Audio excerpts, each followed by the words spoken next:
Welcome to the Gay Buddhist Forum, where teachers from all schools of Buddhism offer their perspectives on the Dharma and its application in modern times, especially for LGBTQI audiences. These talks are offered freely to the world and made possible by appreciative listeners. If you would like to support our efforts to share the Dharma with underserved audiences, please visit gaybuddhist.org. There you can donate, find a list of upcoming speakers, or enjoy many hundreds of these recorded talks dating back to 1996. Okay, I guess we'll get started.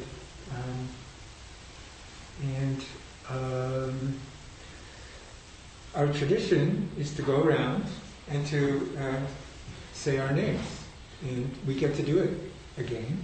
So, my name is Cass. My name is Henry. Matthew. Jack. Jeff. Tony. Jay. I'm Richard. Stephen. Grisha. Stephen. Okay, it's still kind of exhilarating to be together in this space. This is our second meeting in person, and thank you so much for coming out, and we're welcome to share the space with everybody on Zoom as well. Thank you for being here. Our speaker today, who said I could just say, here's Stephen, but I'm not going to do that. Just so that you know, Stephen Tierney is a professor emeritus of counseling psychology at the California Institute of Integral Studies. He began his Buddhist practice in 1993 and is now an ordained priest in the Soto Zen lineage of Suzuki Roshi. He is a licensed psychotherapist in private practice in San Francisco, specializing in addiction and recovery, life transitions, and resilience. His therapeutic approaches are grounded in mindfulness-based, trauma-informed therapies. He is the co-founder and the CEO of the San Francisco Mindfulness Foundation. Dr. Tierney is a certified suicide prevention and intervention trainer and offers community-based workshops to promote safer, healthier communities. So let me just say now, here's Stephen. So, good morning, everyone. It is really, as Cass said, wonderful to be in a room with other gay Buddhists and to be connected on Zoom, which has been our lifesaver for the last 15 months. And actually to know that some people are not here or on Zoom that will hear this because they will listen to it later in the week or somewhere when it's a rainy day and they need something to do.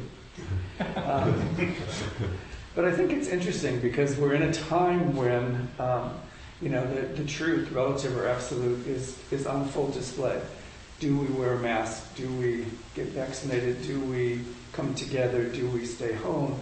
And what we get the opportunity to do in Gay Buddhist Fellowship is you're one of the leaders and coming back together in rooms before other sanghas. And the real opportunity for us is to really practice interconnection and compassion. That we respect whatever decision people make. That some people are ready for hugs. Some people have been ready for hugs. And some people aren't. And there's no right or wrong in that. Some people are comfortable being without a mask in certain situations, and other people are not. Some people are comfortable being in the temple, and other people are not. And all of that's okay. That we get the opportunity to trust that our brothers have made well thought out and reasonable decisions. And we also get the opportunity to own our experience, right? If you're afraid or nervous or jubilant about being in rooms, whichever one it is, it's okay. And we get to own that and work with that and respect each other for all of those decisions. So I think as I was thinking about coming today, I was thinking about on a very practical level, our community has some advantages in terms of preparation for dealing with what we're dealing with right now. many of us, I won't do an age count in here or on Zoom, but many of us are of a certain age that we remember in the 1980s, we were told to isolate. We were told not to touch each other or anyone else. We were told not to have sex. And in 1984, they put out a thing from CDC that said, be sure not to exchange saliva, because that could be dangerous.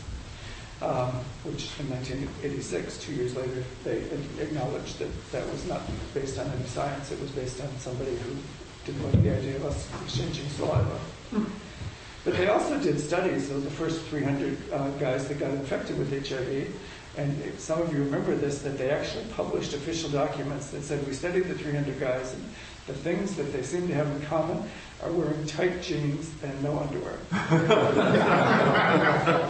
So something put out a report that said, you should probably stop that.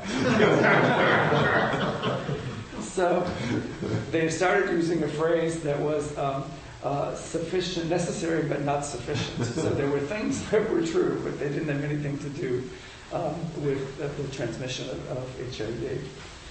So instead of an apology, which is what they should have done to our community, because as we all recall, and everybody knows, they initially called it gay-related immune deficiency, and it was, as we're learning, in the last 2 years, a virus, and viruses are not picky about things like that. So a lot of things happened. And our community was left. We as individuals were left. We as gay Buddhists were left with, what do we do with that? And what do we do? So, of course, many of us died. That's what they did. Many folks became ill and lived with complications for a very long time, and still. But they and us, in massive numbers, did something different. And what we did was we pulled together. We took care of each other. We provided health care that the hospitals and clinics would not provide at the time. And we became activists, some of us who were not activists prior to that. And we said, we need to make sure that this fight is against the virus and not against gay community, gay people, our ability to live and love the way we needed to and wanted to. And then we took it beyond that. We raised lots and lots of money for women and children with HIV. Many of us got involved in creating and supporting prevention and intervention efforts in countries across the globe, in many of which our very lifestyle made us illegal. And it didn't stop us from saying, that's government, like we have government, and there are people who are sick and they need us. And so we were an army of caring and loving people.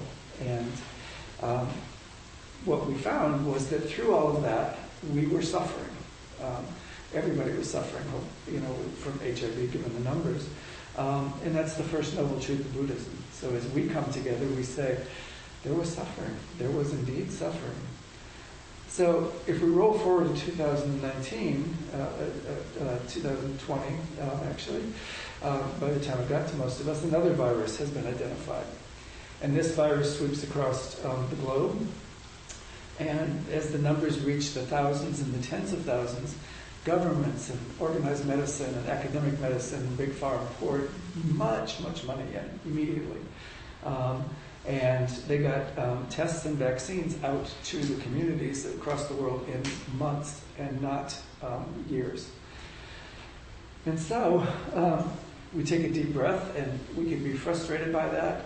Or I think that we could, living in the present moment, we could say, you know what, we did that. We changed the healthcare system and the way that public health is run so that that could not happen again. And the mechanisms which they used were the same mechanisms to speed things up, were the same mechanisms of the Ryan White Care Act. Emergency medical needs responded to as a genuine emergency.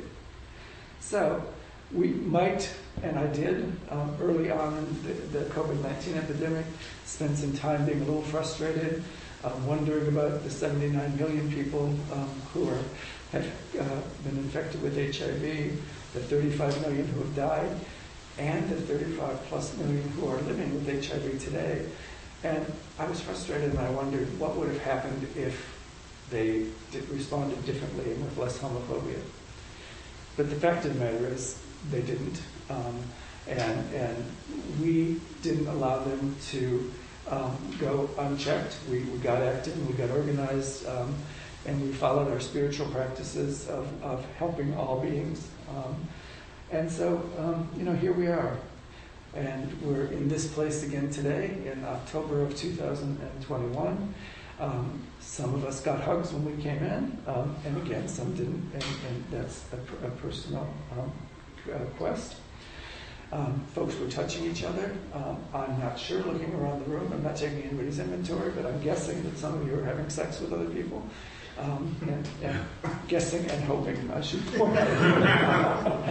It's been a long, cold, isolating 18 months. And I strongly suggest that we, as comfort allows us, as our own understanding of our lives as we know them, that we get back to, that we get to living in this world. So how do we as gay Buddhists celebrate a gradual movement into something called living with COVID? And we've got some experience with an expression like that. So what we know is that it's not post-COVID. COVID's not over, and it seems like never will be. And this is not a new normal. That's giving up, it seems to me, to be calling whatever this is, we've got a new normal. I think what we're in is transition. We're in transition from lockdown and isolation, and now we're in a transition. We're here today and on Zoom and listening in a few days. And what we know is that it's changed how we interact with each other, when we can be with each other, how close we can be to each other, touching, etc. And we know that in this case, the response to this particular virus has been rapid because of things we in our community taught the government and the big healthcare how to do. So we can feel rightly proud and rightly satisfied and engaged, of course, to keep them working. But what is our spiritual practice, really, as gay Buddhists, tell us about living today and tomorrow as we go through this transition? So I'm going to share some ideas, and then hopefully we'll have enough time so everybody else can share some ideas as well. The first one I want to share is Thich Nhat Hanh, who was, I had the privilege of studying with at Plum Village in France for a short period of time, always used an expression that comes from the early sutras, and it's Drista Dharma Sukha Vedare. And it translates, as Thich Nhat Hanh translated, dwelling happily in things as they are. So when I first heard that, it was, in the time of HIV, and I thought, well, easy for you to say, sitting, celibate in a monastery in the south of France. How can we be happy with things as they are? And, what he taught, and what I'm sharing with you today is it doesn't mean we lie back and take whatever comes at us, unless that's your thing, of course. But what it means is that we don't get into debates or fights with reality. Reality always wins. And so that's the part about accepting things exactly as they are. There's a wonderful old Midwestern version of that teaching about not fighting with reality that a lot of you have heard. And it's never get into a wrestling match with a pig. You'll both get dirty, and the pig likes it. So when we wake up in the morning and we start our days and we go through life, we really have the opportunity to say there are certain things that are facts, and most of us accept facts, and we know in the current world we live in, so what we think are facts, some other people may not think are facts. But that first noble truth says there is suffering. People get sick, people die, people get dumped by their boyfriends or partners or husbands. Sometimes we have to do the breaking up with some guy who's really nice, but just not great for right now. And all of that hurts, and there's suffering, and our jobs and our families, and all of the stuff that we live with. So there is suffering in all of our lives, and we've been taught because we suffer partially because we want things to be different. So a big part of Buddhist practice is the acceptance of things as they are. But then, what Thich Nhat Hanh and other Buddhist teachers, and myself included, try to teach is this business of being engaged. So we acknowledge that there is heartbreak, we acknowledge that there's poverty, racism, COVID and all those other things. And then we have some choices about how we decide what we decide to do with it. We can sit and suffer and wallow in some suffering, and I strongly recommend that for periods of time.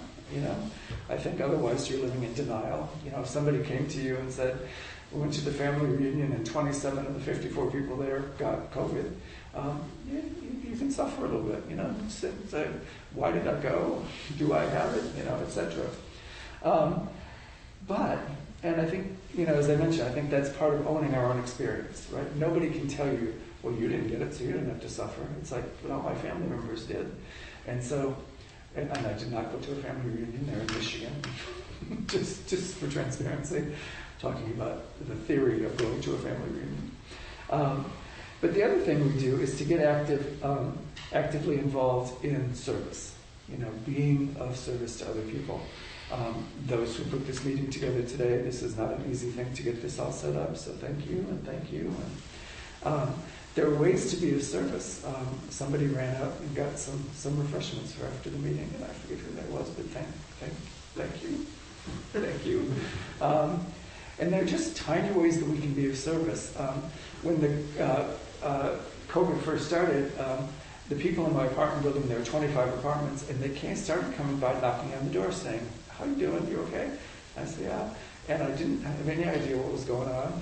And then I turned on the news a couple days later, and there was Mayor Bruein saying, there are frail elderly people living in apartments all by themselves. Please go check on them and make sure they're okay. So that was the first time I realized that people consider me to be elderly and frail. But the other thing we do is on different levels. We provide energy and support for people that are creating different healthcare policies and different whatever, and creating change. So Leanne Shute, I think, has taught here, has been here, and probably talked about her new rendering of the Four Noble Truths. And I won't try to do that in detail because she does it so much better. But she expresses the first noble truth as harm and harming happen in life. And so there are many ways to interpret that, and I've talked with her about it. And the way I sit with it is that as Buddhists we have traditionally said there is suffering, life is suffering. And that almost says that it's generalized. And it almost allows one to say, well, everybody suffers and then everybody doesn't suffer, and etc. And it sort of can minimize the actual fact of what's happening in people's lives. And so if instead we use Leanne's language, which says harm and harming happen, we don't have to get into a blame game and all that, but we acknowledge that there are organizations, politicians, and other people who willfully place profit ahead of people, who have a single agenda about ego or personal advancement that comes before the common good. And so when we think about harm happens, we don't have to say that just suffering rains down upon folks. What we get a chance to say is there are people, we all suffer for the variety of reasons that the Buddha taught, but there are people that are exacerbating that suffering. And there are ways that we can respond to that. If we make ourselves aware of when is it suffering and when is it harm and harming being done. And how we respond to that, it's our suffering, so we sit with it, we meditate, we bring mindful awareness to what's going on and how we can deal with that. If it's harm and harming being done, there might be other ways that individuals want to respond to that, or the community. There's a large sign outside the door today that tells people to stop using fossil fuel hanging on the front of the building. So this Sangha has decided that that's important enough to take public stance on. And that's an example, it seems to me, if any of you work in the oil industry, I apologize, but that's an example to me of an opportunity to say, this is, as Buddhists, that is something that we need to speak up about. So in the second noble truth, Leanne suggests that one of the things we need to do is take a look at how we respond, right? Certainly during all of the viruses that have impacted our community, there have been people who were able to spend hours a week doing volunteer work and months and years tending to other folks who were sick and doing all those things. And there were people that couldn't. Some people were closed down by the suffering of it all. Some people had economic realities that they had to work and didn't have time for all that volunteer stuff. And so what Leanne suggests to us is that we take a look at how we were taught to be with the experience of suffering, how we were taught to be with the experience of harming. And certainly for gay men and others who might be listening to this of a certain age, we grew up with discrimination. It was when I was a kid, it was illegal to be gay. It was considered a mental illness, and if you did anything about it, most of that was criminal activity. And so, how were we trained to respond to people harming us? And for a lot of us, the reality of trying to live meant that we lived in a closet, that we hid, that we isolated, that we were turned inward. And so how were we trained to deal with that? And what remnants of that training are still with us? We take a look at what familial or cultural in the gay community, a lot of folks in the gay community, in order not to be isolated, turned to the bar and club scene. And that was great for some people. And for other people who were suffering in certain ways, the drugs and the alcohol were soothing and healing for a while, and then they were not. But that was a way of responding.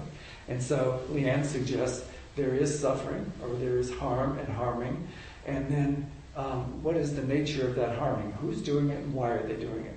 So in the case that I just mentioned, there was homophobia, often mostly based on fear and not knowing, and some religious influences from various places. And so how were we trained to respond to that?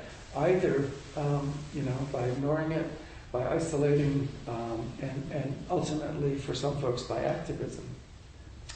But when I think about this way of thinking about the second noble truth, there's the reality of COVID. Some people get sick and many people have died. And then there's the reality of the quarantine, right? Isolation and depression, anxiety, and addiction that have all skyrocketed. And many articles have been written lately that you've probably all seen about the absolute epidemic of loneliness all around the world and the impact that's having on people. And part of that is because we don't trust each other anymore. I think we all trust each other. But out there in the world, people say, have you been vaccinated? And you say, yes. And they say, show me your card. Have you gotten your shots? Yes. Not so much anymore, but for a while you had to have the little card that said that. And then we look around, and just in coming to a Sangha like this one, there was another Sangha last week where people said, well, they all said they were vaccinated. These are all gay Buddhists that were at that particular day, I think. And people said, yeah, but I don't know. I'm not sure we can trust them. So maybe we should ask to see the card at the door. Maybe that's good public health or good disease prevention. But it also speaks to an environment in which we even as gay Buddhists in San Francisco, right? Pretty tight group on some levels, we've stopped trusting each other. And then the bottom line is that for a lot of folks, we're exhausted, right? We're physically and emotionally and spiritually exhausted trying to figure all this out. Where do I go? How do I go? How do I protect myself? And for most of us who practice the Bodhisattva, how do I protect everybody else? We wear the masks, partially to protect ourselves, but we wear the masks to protect other folks who might in fact be frail elderly, which I'm not yet. So there was harm done, and there's harm being done around this current 2021, 2020 thing. And I think it's important for us to say, as Leanne says, take a look at what that means and how we're responding to that. Because I think, that some of us think that if people have made a decision not to get vaccinated or not to wear masks or to get vaccinated, that there is, in this environment we live in, we get suspicious about what that means. And I don't think everybody has to agree with me about vaccinations or masks. I wish everybody agreed with me about everything. But the world is a better place because you don't. You know, we get to have debate and we get to develop equanimity, and it's a really good thing. But I think one of the things that our practice lets us do is the Buddha talked about the innate nobility of all beings. So we get to start out with the belief that whatever decisions people are making, they're making it based on what they think is best for them or their family. And then the other part of that, of course, is to say, you know, that lack of harmony about testing and all that comes from all of those factors that I mentioned. And then we get to say, how are we going to deal with our experience of that? So, you know, in some families, we learn to fight, flight, or freeze, right? If anything didn't agree with us, or if anybody came at us, we would shut down, or we would just go along with it. We would ignore it, right? How many of us said, even when COVID started, how many of us said, oh, this will pass. This too shall pass. It's just going to be for a little while. And, you know, the ways in which we were trained and that we get to operate now is an opportunity for us. It's an invitation, you know, to view harm and harming, being clear about why it's happening, as clear as we can be, and the causes and conditions that we arouse through mindful awareness. And then we go to the final two noble truths. Once we've figured out that it's happening because not enough people are vaccinated, and maybe we can be volunteer vaccination promoters if that happens to be something that you believe in. Maybe certain populations aren't able to get to vaccination, so maybe we volunteer to help with that, or whatever it might be. But we move on to those last two noble truths, which are that there's something that can be done in the tradition to end suffering, and here's the Eightfold Path of how to end it. And with harm and harming, it's to respond to the fact of the harm by doing things to eliminate that harm. So, you know, if we put that out, sometimes it's like, man, you know, not everybody can be Anthony Fauci. And not everybody can be a nurse who works 60 hours a week in dangerous places with highly contagious people. Those are special people that do that kind of work. But you know, our Buddhist practice requires us to do something. In Zen and many other lineages, we understand and acknowledge the Bodhisattva path that says we live for the benefit of all beings. And so whatever lineage you might be practicing in, and some people I'm guessing that will be listening to this might not be in the lineage at all, might be people with a meditation and mindfulness practice. But we understand when we sit, and we sit in the present moment, in that present moment there's no separation between all of us. And in that meditation, when we are sitting, it is our obligation to be engaged in the lives of others, to live for the benefit of all beings. And that goes across faith traditions. I was at an event in the Jewish community last week, and I will probably mispronounce this, and my apologies, but there is a concept that's called tzedakah, pretty close.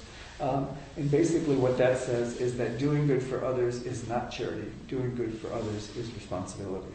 It's what must be done. So how do we do that? How do we, you know, go to another one of these talks where we don't leave feeling guilty that we're not doing enough? So I want to share with you a little poem by Martha Postaway. She says, "Do not try to save the whole world or do anything grandiose. Instead, create a clearing in the dense forest of your life and wait there patiently until the song that is your life falls into your own cupped hands and you recognize and greet it. Only then will you know how to give yourself to this world so worthy of rescue." So whatever we can do, whether it's to be nice to the neighbor who might be isolated in his or her apartment, whether it's to help somebody carry their groceries out to the store if you see somebody struggling, it's the little things that we can do, as well as more complicated and evolved ways of being supported. But the thing is to know that we live for the benefit of all beings, and part of the way to do that is just to reduce the chaos in the world, right? So if we are spending a lot of time watching social media and the news, And then we get with people and share all that, our interpretations, of course, of all that. And we arouse all that anxiety and confusion about that.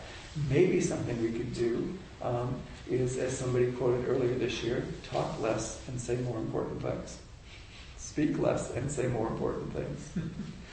So, just briefly, I want to when I first came to Buddhism, it was 1992, and I went to a retreat. It was recommended that I go to this retreat. The retreat leader was a gay man, and that was a long time ago, a recovering addict and a man living with HIV. So I wasn't really sure why I'd gone on that retreat or what I expected to get from it, but a friend had recommended it. It took place at a retreat center at a mountaintop in the Catskills in New York. And I wasn't sure what I was going to do there. And at that time, I don't know if any of you can relate, I had a pretty advanced set of skills for deflecting and resisting. Anybody trying to change all this? Because I thought, pretty good. So what that man taught me the first day I was there is that he shared a teaching with me that said Zen, or Buddhism, if you will, is both something you do, a disciplined practice through which you can realize joy, of the joy of being, and it's something you are. So it's something you do, and it's something you are. Your true nature expressing itself moment by moment. So that's, when we try to figure out how to live through major life transitions or societal or global transitions, we have this opportunity to say, okay, so I want to understand as much as I can. I want to be active in ways that fit with my life and my spirituality. But the fact of the matter is, Thich Nhat Hanh is famous for quoting all the time. When people said to him, what's his most important teaching? He said, my life is my teaching. How I lead my life is the teaching. How we lead our lives as gay Buddhist men is what we show to the world and what we get. So I'd gone up to the top of that mountain to get quiet and to sit in nature and relax. And I thought maybe that this world of dervish of a mind of mine might be slowed down. And to be honest, I went there hoping there'd be some cute men and some charming New Yorkers that I could meet. And the second teaching that I got that first weekend that I was on retreat, not knowing where I was that says the path of Buddhism, Buddhist practice, is long, demanding, deeply rewarding, requires motivation, patience, discipline, dedication, and consistency. And it's best done with a teacher over a long period of time. So I don't know about any of you back when you were the age I was then, but I was accustomed, due to my hyperactivity at that time, and my control issues at that time, I was accustomed to being in charge of whatever organization or volunteer group I was involved in. Sometimes because I actually had a position, and other times just because I was determined to be in charge. And I did one of those things that some of you may be able to relate to, which was I always went in and created change. I always had some proposals and some ideas and things we could bring, often just to leave, like a dog outside, just to leave my mark on wherever I had been.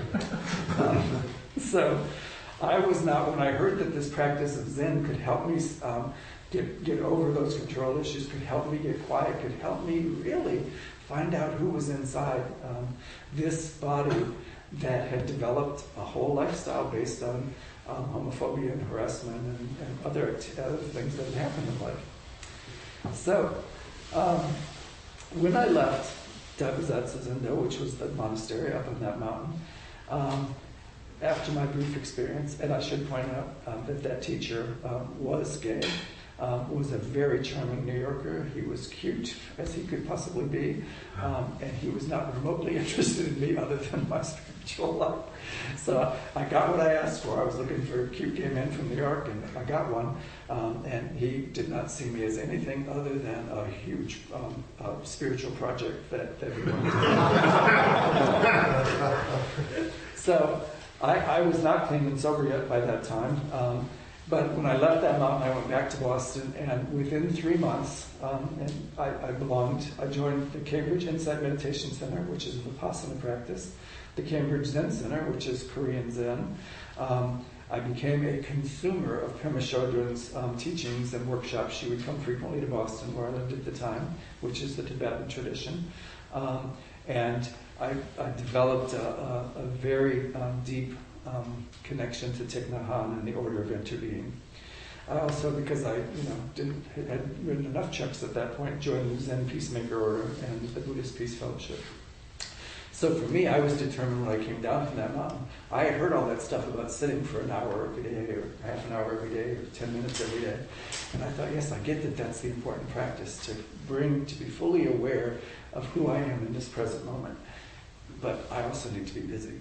There's all this stuff that needs to be done. Look, there's all these Buddhist opportunities to do it. So I was hungry for peace and serenity. I was hungry, and the way they referred to people like me back in those days was as a buffet Buddhist. If there was a workshop or a lineage was having an open house or somebody published a book, I was in. I wanted all of it. So the good news is that one of the items in my Buddhist buffet was the teaching from the Lotus Sutra by Thich Nhat Hanh at a workshop he did for 2 days in Boston. In my journal from that time, I was looking at it this week, reveals that the teaching says that Bodhi mind means working for the good of every sentient being. That's the teaching from the Lotus Sutra. Bodhi mind, which is what we all have and can develop, means working for the good of every sentient being. So we're right back to what I needed if I was going to practice Buddhism, was I couldn't just sit on the cushion. That felt to me like isolation, stepping out. And Thich Nhat Hanh was very clear that that's not what that was, that you take the mind of Zazen with you when you go out. And so he quoted the chapter in the Lotus Sutra, the chapter on parables, and he says that's where the Buddha cautioned Shariputra, his first disciple, about savoring the joys of personal enlightenment, and revealed to Shariputra the truth of the Bodhisattva's mission, which is to continue practice beyond enlightenment. So in some lineages, in some traditions, in some places, there's like a goal of working as hard as you can towards enlightenment or awakening. And I respect that, and I think that's wonderful. In some other lineages, Zen Buddhism included, it's that the mission is to continue teaching and helping others until all beings have attained liberation. So whatever lineage we might be in, we have this opportunity to take that to our hearts and to the way we live. So, as we said, suffering is real, harm and harming are real, and we're told to dwell happily in things as they are. This community and the people that we care about have been impacted by all of the things that we talked about, that I talked about this morning. And so, how do we survive in a world where there's homophobia and racism and HIV and COVID and addictions and mental illness? So we're told in the Buddhist teachings that the way is not difficult for those with no preferences, right? The way is not difficult for those with no preferences. So the meaning of that, it seems to me, is if we focus one thing at a time, focus on sitting, focus on our breathing, that the way is not difficult. But I've been practicing for 29 years, and I'm 70 years old now, and I have some preferences. If I'm being transparent, I have some preferences. And I'm guessing that you all have some preferences as well. And so for me, I prefer to be in your company. Zoom has been a lifesaver for the last 18 months, and I'm glad we have it and will have it. But I prefer to be connected to people. I prefer to be in good health and have well-being. And I prefer to live in the joy and delight. If you know Shantideva in his teachings, it really talks about that one of the byproducts of this practice should be the recognition of joy and delight. And so one of the ways that I think that we can do that is to understand the Buddhist teaching that it's not just about suffering, there's an end to suffering. The Buddha is quoted as saying, I came to teach one thing, suffering and the end of suffering, one thing. And I think very often teachers and students and disciples of the Buddha forget that second half. It's like he came to teach one thing, there is suffering. And what Shantideva really talked about in his poetry and his work was that there's also delight. There's also delight. And we get to have that experience without feeling guilty about it. We get to have that experience of delight and joy and arousal and whatever without feeling guilty that not everybody has it.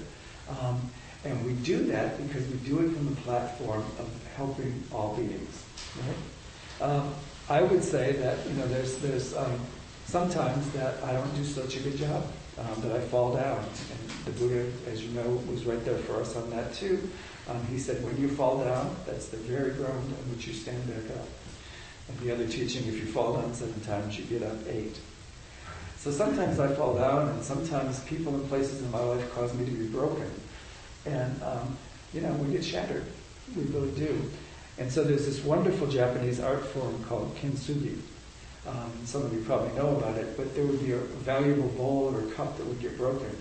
And, generally throw it away and be a little sad or resentful that it got broken or pissed off at whoever broke it. But this particular art form, kintsugi, it translates as meaning gold leaf. And basically they would put the cup back together and, with gold in between. And so that it became more beautiful and more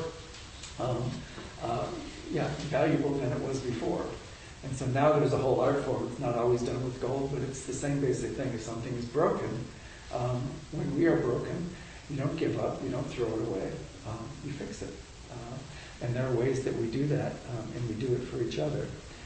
And I think that takes us to how can we, the Buddha said, the care of others begins and ends with care of self, right?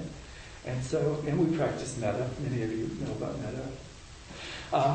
So that, we have this opportunity to say, metta, we practice from ourselves to those we love, to those we're not so fond of, to those out there in the world. And so much of our focus, when we talk, is about how to take care of other beings and how to live for the benefit of other beings. But I think that's really important teaching, is that it begins and ends with care for ourselves. And in the Pali Canon, many of you have heard this before, but I think it's important. It says, you can search throughout the entire universe for someone who is more deserving of your love and affection than you are yourself. And that person is not to be found. You yourself, as much as anybody in the entire universe, deserve your love and affection. And so I think, as we try to figure out what we as gay Buddhists, or we as a gay community of Buddhists, have to offer to ourselves in the world, is an absolute fearless courage about getting together spiritually and getting together emotionally, and as life is now allowing us to do, to get together physically when it's appropriate for us and when we're comfortable. And to understand that the real genius of the Four Noble Truths, there is suffering, there's a reason for it, there's a way to end it, and here's the way. That's a good metaphor for life, right? That there are things that happen in all of our lives every day, and if we're sitting in meditation, if we're bringing mindful awareness to all the various aspects of our life, we get this chance to say, I was broken by whatever happened yesterday, and now I can be fixed. And it can be kintsugi, I can be fixed better. There's this quote by somebody, probably a war general, but we are stronger, Churchill I think it was, we are stronger sometimes at the places we were broken. So I want to close and hear from a few of you if you got things that you're doing to survive and thrive in these times. And this is a poem by Roshini Ray, and I'll close with this. There is a brokenness out of which comes the unbroken, a shatteredness out of which blooms the unshatterable. There is a sorrow beyond all grief which leads to joy, and a fragility out of whose depths emerges strength. There is a hollow space too vast for words, through which we pass with each loss, and out of whose darkness we are sanctioned into being. There is a cry deeper than all sound, whose serrated edges cut the heart as we break open to the place inside us which is unbreakable. So I hope that all of us acknowledge that we are breakable, and that with a little gold leaf we can be put back together, stronger and unbreakable, and that the way we do that is by this practice together in this room with our friends on Zoom and with friends who will listen to our conversation later. So we are together, and that's GBF is once again leading the way for coming back into an openness which is unbreakable as a community. We survived the last 18 months and we're on to the next 18. Thanks, everybody. So, questions? We have some time for Questions or thoughts about how you're all surviving? Wow, this is really wonderful. I guess my question would be, do you have any kind of clues or towards like knowing when your life has fallen into your open hands versus the control queen who is like hungry for that next project? Yeah. Good question. Good question. Yeah, I think that's for me. And you know, in Zen and other lineages of Buddhism, we say shikantanza, it's the sitting, is the key, the absolute core element of a Buddhist practice. And it changed my life, even from that little weekend that I had all those years ago. It changed my life in the fact that in sitting still, I came to Buddhist practice 4 years before I got clean and sober. And how I got clean and sober was that I would sit in quiet with mindful awareness. I would arouse well-being. And it was like, okay, I can't do that and continue this other life, so I had to do something about it. And I think the same is true with day-to-day life in the 20-some years since then, which is that when I sit and I arouse mindful awareness and I say, so who am I? What kind of person do I want to be? And one example of that is, like, I don't know if any of you can relate, but there was that movie Boys in the Band, and I was one of those people. We got in our group and we had sarcasm and cutting behavior, you know, blah, blah, blah. And what I knew was that was designed to protect us, you know. We were out there in the world where we couldn't say what we wanted and do what we wanted, so we developed this way of being in the world, which was closeted, and a way of being with each other, which was flamboyant, to put it in a word. And what I discovered by my meditation practice was that I wasn't a sarcastic, mean, horrible person. I was a nice guy. And I did not want anyone to know that for decades because it would make me vulnerable. But I actually was a nice guy. And so mindful awareness just said, just be you. Suzuki Roshi says, when Zen is Zen, you are you. When you are you, Zen is Zen. So it's just that mindful awareness. If we have that practice, I think our intuition, that mindful awareness, that intuition that you have inside, that we all have inside, will tell us when something smells funny, when something's not quite working. And often the gift is that it did work. You know, there were adaptable behaviors that we had for years, and they did work. And now the question is, you know, do we have to hang on to them anymore? And some of you probably know that Buddha had a teaching about if you get to the edge of the water and you want to get to the other side, right? You build a raft, and you build a strong, good, heavy raft so it floats all the way to the other side. He said, but how silly would you be if once you got there, you picked that raft up and carried it across dry land with you? So there are things that we developed as practices to protect ourselves and to keep ourselves safe.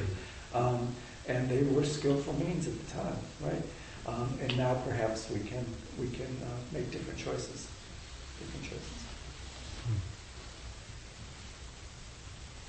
Yes. Yes. First of all, just thank you for coming, showing up, and giving such a great talk as usual. And I too have found the sitting to be really core because it's attributed to many people, but there's this quote that, you know, all of humankind's problems are a result of the ability to sit quietly alone in their room. And I think, you know, it brings us more into direct contact with our life. The other question is more sort of theoretical, but you know, I had a question when you were talking about Lien's Four Noble Truths, the harm and harming others. There's a way that there's always, you know, as a fellow trained psychology person with a spiritual bent, that they're always trying to avoid the spiritual bypass, right? And seems to me maybe the way of saying harm and doing harm is it sort of versifies it. You know, there's always the relative and the absolute. And what do you think about that? Yeah, I think that it's both, of course. It's a good Buddhist answer. It's both. I think there is suffering. Everybody has suffering from the time we're born through the time we transition.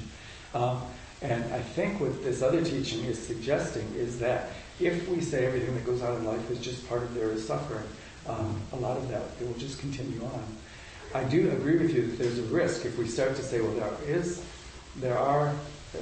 harm and harming. There's harming behavior being done, and that we should focus on that and try to change it or arrest it or whatever, stop it. But I do think that that's a risk because now we're talking about othering. So somebody's doing the harm. So suffering is all of us, but now there's somebody doing the harm. But the reality is sometimes there is. Right? Yeah, sometimes there is. It's not somebody who disagrees with me about the importance of vaccines, but somebody who has willfully manipulated the truth and is spreading that around on social media. So one person is going to suffer, and we are going to suffer. The other person is causing harm, and I think that that's sort of a way of acknowledging, the world we live in is some things have come to us, and some things have been forced on us, and it's different ways, because that's in the third and fourth level truth in those teachings. Then it's what are you going to do about it? Yeah. The eightfold path of action and resistance and change. So. Thank you. I'm sorry that we're out of time. It went really fast. Out into the rain. I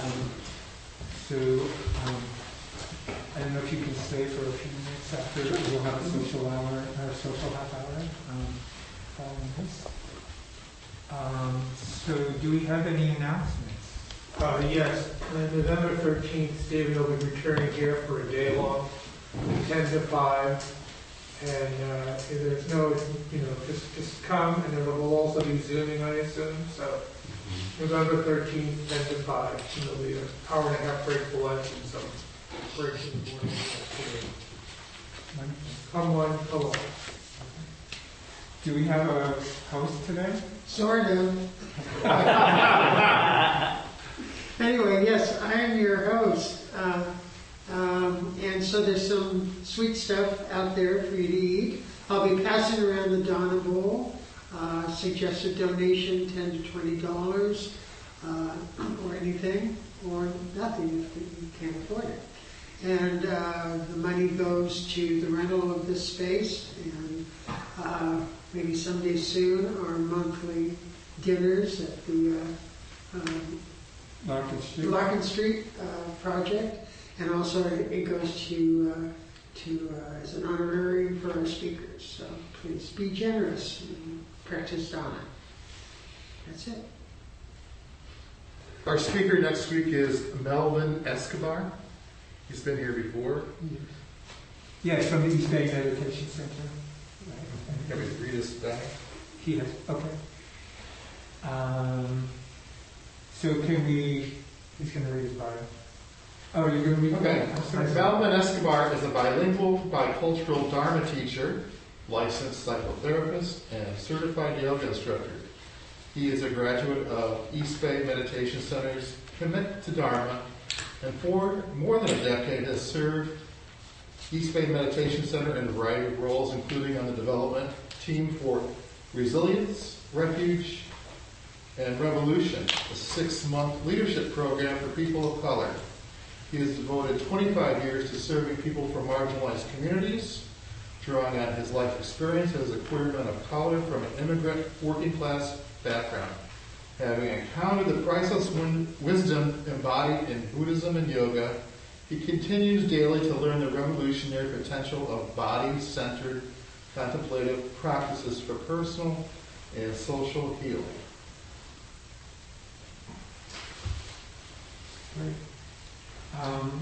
Great. Also, GBF meets online on Zoom on Wednesday evenings at 7:30. Correct. And people are welcome to join in for that. So can we gather in a circle for the dedication of merit? Stephen, would you like to do it, or do you want us to use our? Yeah, you've got one that you usually use, right? We do.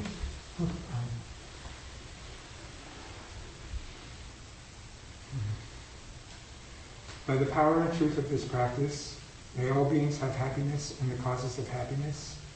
May all be free from sorrow and the causes of sorrow. May all never be separated from the sacred happiness which is without sorrow. And may all live in equanimity, without too much attachment or too much aversion, believing in the equality of all that lives. Everybody could bow to the friend on Zoom.